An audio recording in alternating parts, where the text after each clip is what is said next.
Let us know that you're watching. Let us know that this is a replay or you're on live. We would love to hear from you. If you have any questions or concerns, we would love to hear them as well. We're always happy to see what you're interested in, because sometimes we might not go on a topic, not because we don't want to, but sometimes we forget or no one has ever asked. So go Yeah. ahead We and want to ask, hear what you have. right? So if you have any questions, like, go for it. It doesn't mean that we're going to do the next live on it, but we would definitely consider it. Mm-hmm. Um, so yeah, happy Tuesday. Nicole, Yeah. how you Happy doing? Tuesday. How you doing? I'm doing well. How are you doing? I am doing excellent. Excellent. Yes. Much I'm better. doing marvelous. So today we wanted to talk about pricing services, Mm-hmm. products based Perceptions. on perception. Mm-hmm. And I think this is a topic that most probably will not talk about. Most people don't know how to raise their prices. We have to realize that things keep getting higher. And maybe your product or service can no longer be, the amount that it is, and you are literally not cutting any profits from your business. Yeah, And so we really wanted to come today in reference to perception, because branding has a lot about perception. that's right. And And so, value. yeah, so we wanted to educate, be able to share what we know, our knowledge, come here and be able to give that information freely, because we want to help you. At the end, that's what we do. This is what our business model is. Yes, do we have to charge for if you're going to come to us? Of course, our time is valuable, and we Yeah, truly believe in what we do. And we truly believe that you will increase your profits because of branding. that's it. So, That's it. you want to add anything, Nicole? Well, just a little bit about the value. Lots of times we don't see the value of what we're worth or what we produce to be Yeah. worth. And sometimes perception is connected to all that because people have a perceived understanding of what they think you are all about. And you know what you're all about. And maybe you don't know all what you're about. And so it becomes this interesting journey when you learn the value of what you truly have. I mean, I can tell from my own experience. I get told, Nicole, this is very valuable. Whereas for me, I'm like, this is what I do on a daily basis. And so you start to see that people have perceived understanding based on what you provide, whether it's a service or a product. And so that's why we wanted to talk a bit about it and how perceptions link to value. Yeah. So we wanted to show you first an example, because I think we are visual creatures. We might say that some of us learn more by audio, some Yeah. of us learn by words, some of us learn by examples, but it is statistically known that I think over 63% are visual, meaning we require visuals because it's one of our senses. So we wanted to share this. Nicole, you haven't shared your screen yet because I don't Yep. see it I can in do it there. right now. Um, so we wanted to share an example. This wouldn't take more than a few minutes. It's a very short video, but this will give you an understanding of what we're talking about and what branding, like, this is a perfect example what branding will do for your business, and how it affects pricing. So depending on how you position yourself, which we would help you with that, that's part of our job. That's our expertise. Um, so you're gonna be like, oh my God, this company, really? Yeah, this company. So let's go ahead You want and me to I'm play going to it? hold on. No, they can't see your screen yet, and now they can. All right. Awesome. So we are going to be talking about Payless. And so I'm sorry, I have my window open, but for very good reasons. And of course, an airplane, which never happens to pass by here, decides to pass right now. Okay. Okay, so go ahead Let and me know play. when you want me to play now. Okay. Yeah. All right, here we go. We at Payless wondered how much people would pay for our shoes if they didn't know they were our shoes. So we rebranded for a weekend. Yo, what's going on YouTube? It's your boy SEO Official back with another video. Now before I go ahead and play the rest of that video clip, let me give you a bit of context into what's going on. So obviously everyone knows luxury brands have very high prices. For example, you've got brands like Christian Louboutin selling trainers for £2,000. You've got Balenciaga selling the triple S's for around 700. And over time it's pretty much become the norm to equate high prices with luxury products. Now 3 months ago, Payless, which is a low-cost footwear retailer over in the US, they went ahead and tested this theory. What they did was rebrand their entire store and the name, and they also increased their prices a lot, and the results are quite interesting. So what I'm going to do now is play you the rest of the clip, and I'll be back in a minute. We at Payless wondered how much people would pay for our shoes if they didn't know they were our shoes. So we rebranded for a weekend. We built a fake luxury store, filled it with avant-garde sculptures and displays. We even hired a full team of sales associates. Then we filled all the shelves with Payless shoes and jacked up our prices as much as 1,800%. And finally, we gave it what you might call a fancier name. Welcome to Palessi. Palessi is just such high quality, high fashion. It's taking your shoe game like up to the next level. It's like very, European, very, upscale. The guests at the Palessi grand opening party had no idea any of these shoes were from Payless. It looks really well made. I love a heel that's kind of chunky because it means you can like jump up and down, do some backflips maybe. It's a stunner. It's one of those shoes that you're just gonna get compliments on over and over again. Elegant, sophisticated, and versatile. For me to experience this as an Italian designer is amazing. I could definitely wear this to like a Met Gala dinner. Just think it's so unique. I would definitely spend $295 on a pump like this. I would pay like $300-400 for these shoes for sure. I'd probably spend about $500 on this. Compliments are great and all, but would these fashionista influencer types open up their wallets for our shoes? We watched from a room backstage as our first customer approached the register. We all celebrated the first sale, but then we witnessed more and more shoes selling. Shoes sold for $250, $400, and even $600. But before any of them left, we let them know the shoes were actually from Payless. What? No way. You've got to be kidding me. Shut up. Are you serious? No. Wait, did I just pay too much? I love Christian Siriano. Oh, I would support this. Anyone who bought the shoes got them from us as a free gift, but we proved that they could sell for over 10 times the normal Payless price. Now anyone can come into Payless and get these same exact shoes for as low as $19.99. I am very, very happy with this purchase and I will be going to Payless. Now we all know that was probably a lie. She probably just said that for the cameras. I doubt very much she will be shopping at Payless, mainly because as that clip just And guys, they talked about rebrand. As you see, what a rebrand can do for your business. 1,800% more on prices. And you might be saying, that's a joke, but it's not. Are you worth 1,800% more? Mm-hmm. Or are you going to keep dragging your prices where you have no profits? Yeah.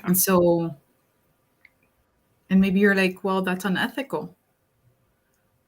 But at the end, it really depends on what you believe your value is. And how much time are you spending on your clients, on your customers, on the service that you provide? If you're going to be giving crappy service, then you can't charge much. That's the truth. Yeah. So it's a reality. What is the difference between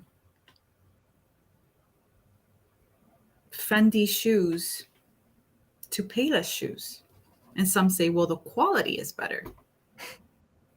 I have seen reviews where some might not be better than others. Hey, Aaron Michael. Thank you for coming. So at the end, what's the difference between one and the other? And yeah, sometimes there is, but that's the same as your customer service. Like Yeah. if you provide a service, is it going to be high touch Yeah. customer service, or is it going to be low touch? So there is other stuff that goes into pricing. And it's But not just about the look. It's not just about the look. yeah, It's about how you deliver that look. that's right. And so that's what we specialize on. We specialize on branding and rebranding business companies that need to go ahead and change because they're not making it. They're not charging what they're worth, That's right. And so, like, not only do we offer branding, but we offer coaching, business coaching. So it's the fact that, yeah, you might not know how to position yourself for your company. And so, how are you going to position yourself so you can go ahead and ethically change your prices where it's good for you and it's good for your client? Because you're not going to charge $500 for a pair of shoes that were half-assed. Let's be honest. Zachi, this does connect with identity. It does. Yeah. And so this is like that's why, and we talked for the past 4 weeks about brand archetypes. So if you haven't gone and seen it, go ahead and check those videos out. We go deeper into branding archetypes and the reasons that, depending on what archetype you are, depends on how much you can charge, right? But it also depends on positioning, meaning you have Target, you have Walmart. They're competitors, but one is what they position themselves as the lowest prices and the other one doesn't.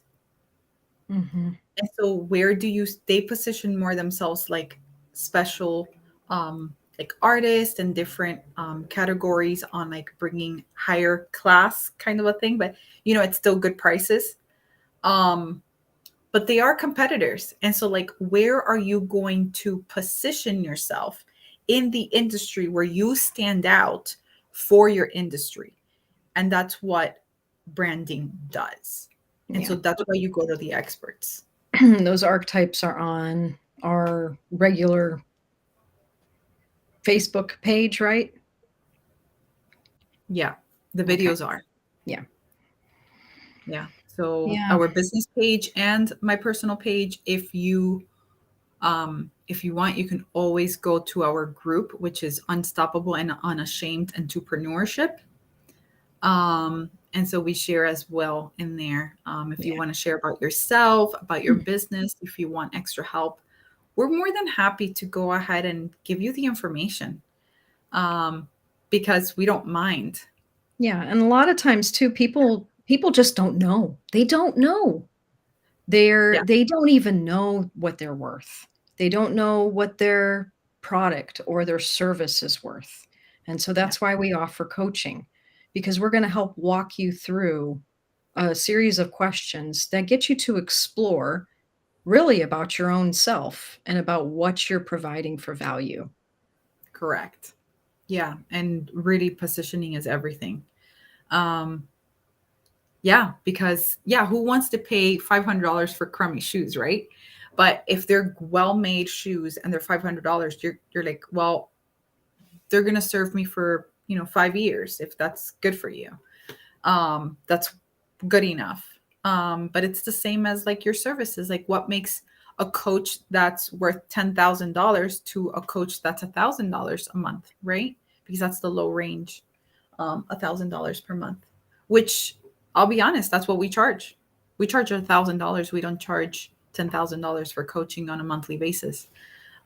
You have to commit for 3 months, for the reasons that we're not going to start our journey with someone to then quit 4 sessions in.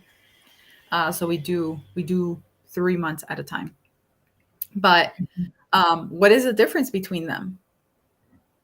And it's like, well, It depends on how high touch it is, what their expertise is, and what they consider themselves, because it's also their branding and their identity. So are you worth $10,000? Some people pay more than that per month for a coach. Yes, they do. But it's the same as our services. Like, our services are probably not the cheapest, but they are not the most expensive either. Right. We don't charge extremely a lot. We actually give a lot of value because we're a very high touch agency. So for branding, we actually give a good amount. But it depends on what what are your needs for your business. Like, are you going to need a style guide that requires a website, like, which we're going to talk about next Tuesday? What is a brand guide? Like, what's a style guide? What is that? What are you girls talking about? And it's just one part of a much bigger picture. But it's one of the most important parts. A part where let's say even 3 years down the road, and you're still going to be using it. Yeah. And so it's like, well, because we give in our branding kit, we give a style guide. And so people are like, well, I don't need a style guide. And it's like, until you meet somebody that's going to ask you for it. Yeah, until you have an artist or you go to someone, you're like, so where's your style guide or brand guide? And then you're going to go, oh. And you're like, oh, just here. This is what I have. And it's like, a lot of the times people come to us and they don't have the stuff. No. And so what happens is that we have to rebuild everything, which costs you money. There's no point in that. And we wouldn't want to do the same. So we give you all those assets so you can be successful in the long run, not just right now, what I need at this minute. Sets you up for success. That's what it's about. Yeah. So we're going to talk about that next week. And we're actually going to talk about like big brands and what it looks like. Yes, that's right. Yeah. We've been looking at a few, and they're called brand manuals, the much bigger ones. That's exactly it, Erin Michael. That's what they're saying. But I don't need one.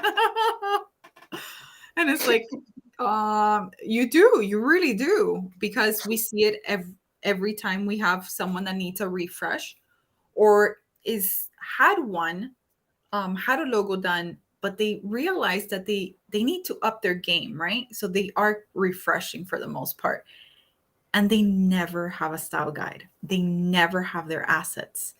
And it's like, what happened to your assets? You should have these, you should have working files. You should have all these type of files, and you should have a brand guide, like a style guide. And there's different names for style guide, brand guidelines. They all fall into the same. And then the manual. And manual, a brand manual. Yeah. Any other names or anything else, Nicole? No. Okay. I don't miss anything.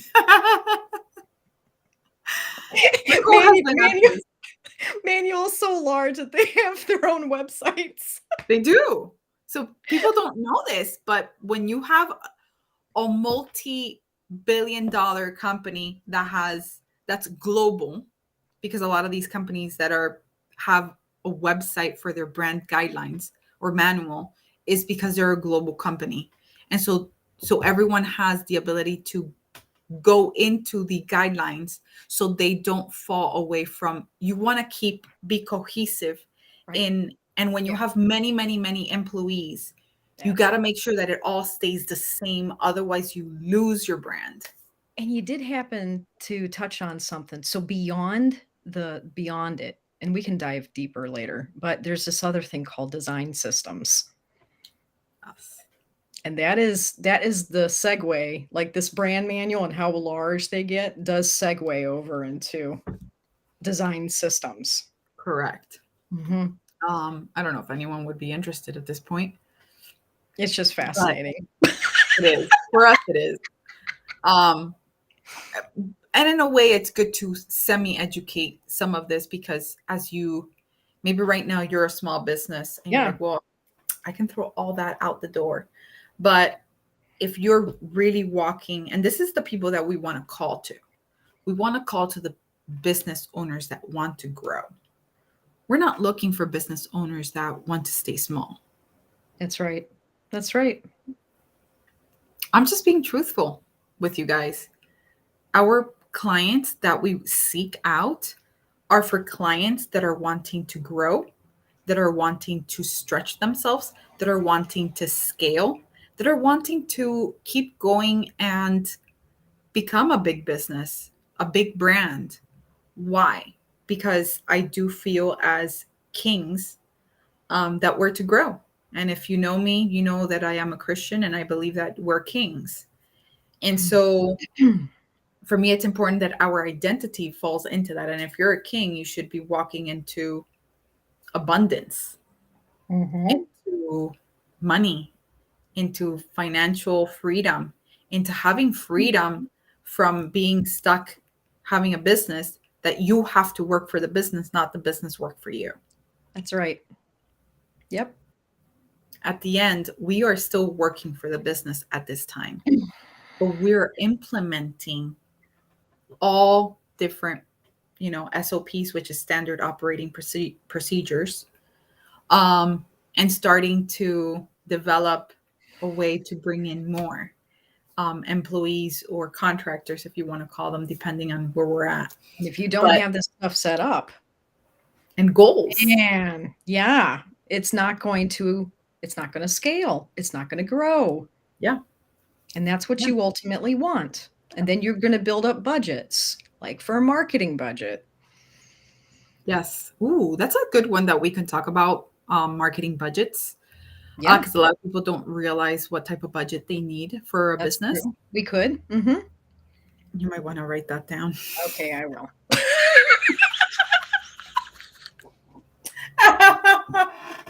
Marketing budget. Oh. But anyways, back to pricing. So when we talk about pricing and doing it in an ethical way, it's more about branding yourself, because as you brand yourself, let's say you're a small business trying to grow, trying to raise your prices, you feel like you're stuck. You feel like you really would love to move forward, not charge, a crazy, maybe 1,800%, but maybe 50% more. Maybe you're charging, I don't know, $50 for a service, and you know that service is worth so much more. Yeah. From experience, I had done, I worked on a website back, I don't know, 10-ish years ago. And I remember the owner telling me, Nicole, like when we redid this website, it stopped attracting the $7,000 accounts, and it started to attract the $50,000 accounts. That's what was happening because of the perceived value of what we were building at the time. And it was mind-blowing to that business owner. Yeah, and I think people don't realize that when you change your brand, or depending on how you position yourself, it depends on what you can charge. Because if you have no branding and you call yourself an entrepreneur, a business owner, someone that has a business that's giving a service or a product, and you have no branding, it makes a difference. You can't charge the same thing. You just cannot. It is known that when you go into a supermarket or you go into a store, if the branding, like the product, is like cheap label, not really well produced, and the product it can save your face from wrinkles, and people will not buy it because your branding on the outside does not match what's inside. Yeah. It's got to match. Or it could even be the opposite. It could be that you're carrying so much worth or wealth in you But on the outside, it looks frumpy or disheveled or low quality when it's really not. And people just don't know because they're looking at you like a book cover. I And remember a long time ago, I worked at a bank and I had heard about this millionaire that would come in, a multimillionaire that owned tons of land in this area of where I live. And he would come in with overalls and he lived in a trailer. And we learned who this guy was. And he was a multimillionaire. And you're like, everybody would have these perceived understanding when they see a person walk in and they don't want to help that person. I learned a huge lesson during that time because I knew that whoever was walking in through that door may not necessarily be who you think they are just by the way they look. it's true. The problem is that most will not take the time to do that. Right. Which that's why you have branding. That's And why then you dress the part. What happens when you do put the effort in? And It can make that's the other part, the effort. Who knows if he could have been a multi-billionaire instead? True. He capped himself because of the way that he looks. Yep. Because at the end, yes, maybe Bill Gates and the other guy that also doesn't dress very highly. Richard Branson. Warren Buffett. He doesn't either. But these people are old school and it was word of mouth. We're talking about if you're doing an online business or you are going to, well, let's just say Bill Gates himself might not dress up, but his company, Microsoft, does. So his company is not him because he doesn't have a personal brand, but he has a corporate brand. And his corporate brand does match what the company is about. Yep. So we also have to take that into consideration that they might not dress up and they might hide who they are, or they might not care. But at the end, their companies are branded. Yeah. And they do take care of their brand. Yep. There's the effort again. Yeah. The effort is huge because people don't want to really put the part of the bad word, hard work. Guys, it's a lot of hard work. It is, especially when you're an entrepreneur. And when you're starting, your first 5 years are the hardest. And you also have to realize that 90% of entrepreneurs and businesses the first year close. 90%. It's a lot. It's a lot. That means that only about 10% make it the first year. And we have made it past the first year, which I'm extremely happy. We're doing better and better every month. And it's great. But we even have raised a little bit our prices. And we're making, why? Because we see that there's value in what we do. Yeah. And we are giving way more. Like we are giving way more for what we provide. Like we provide and people are wowed. Like we just had Christina Fritz. She's a client of ours. She just posted on Facebook.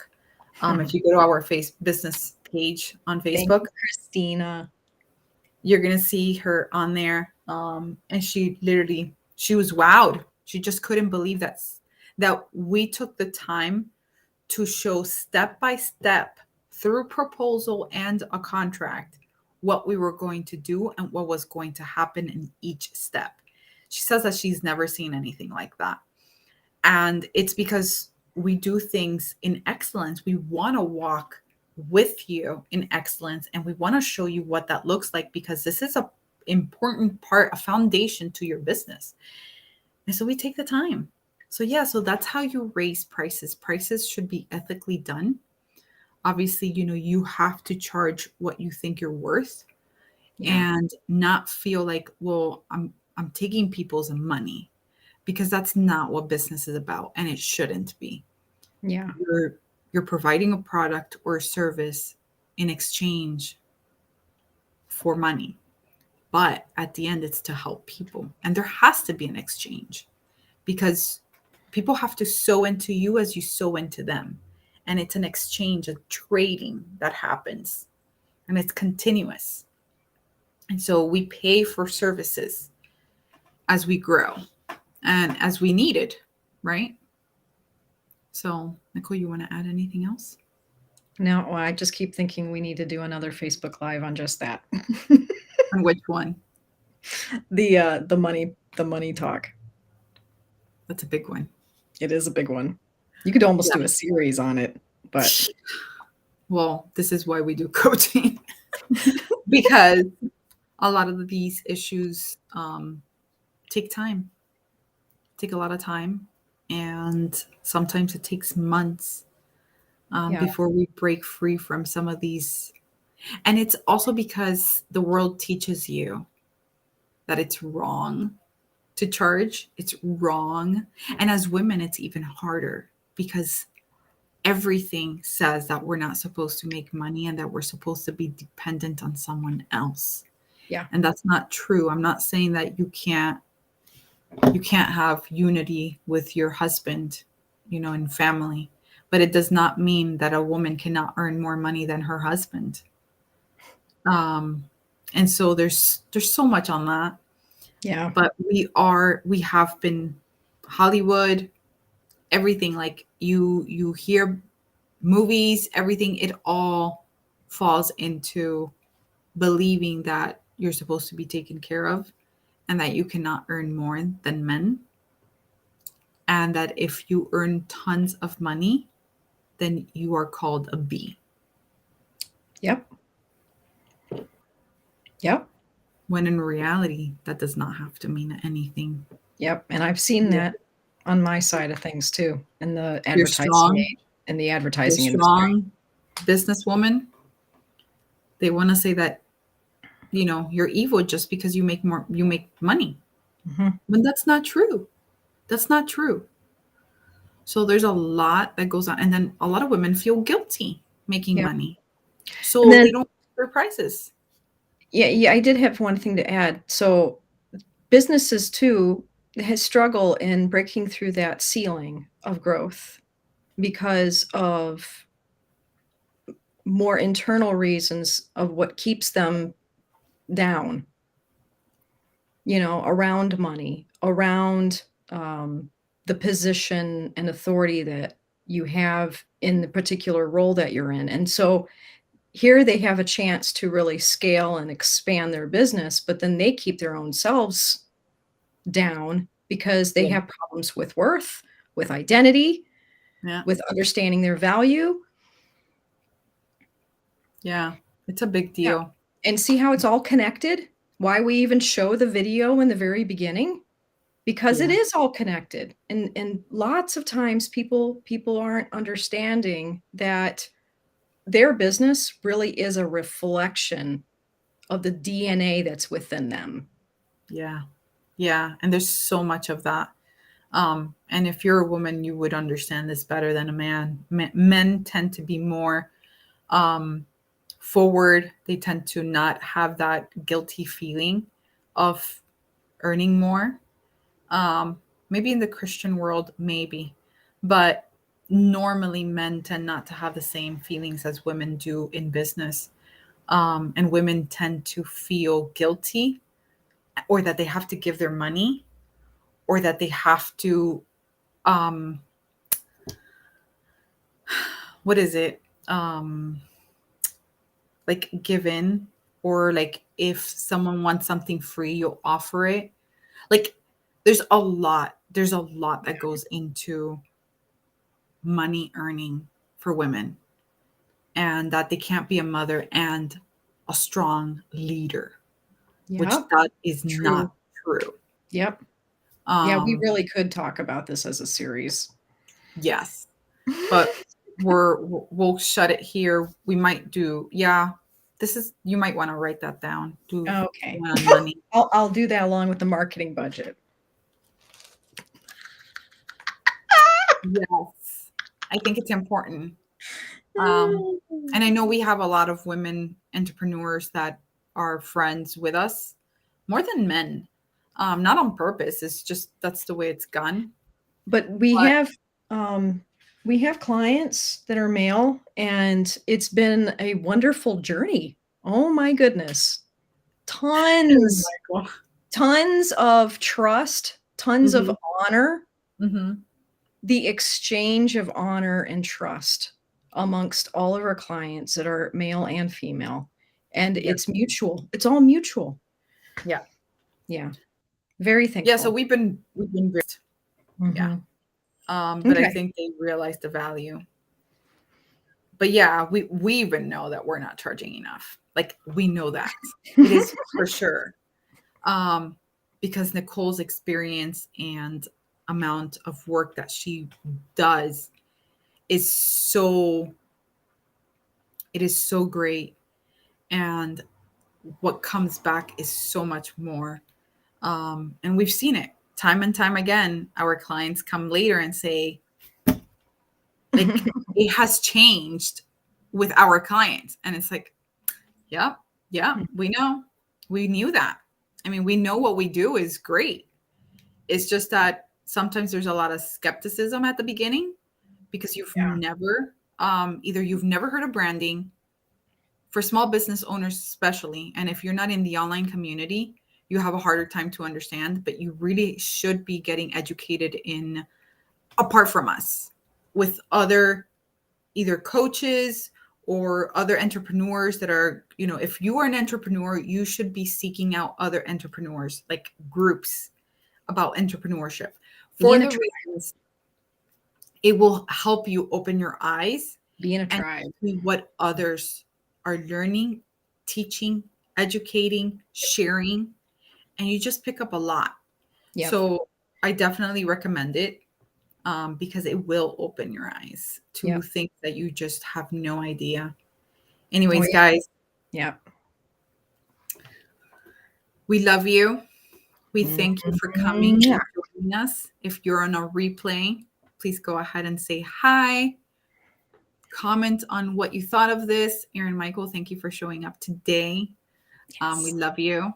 And we're glad that you showed up and that, it was something that you needed to hear. We hope that it's the same for others.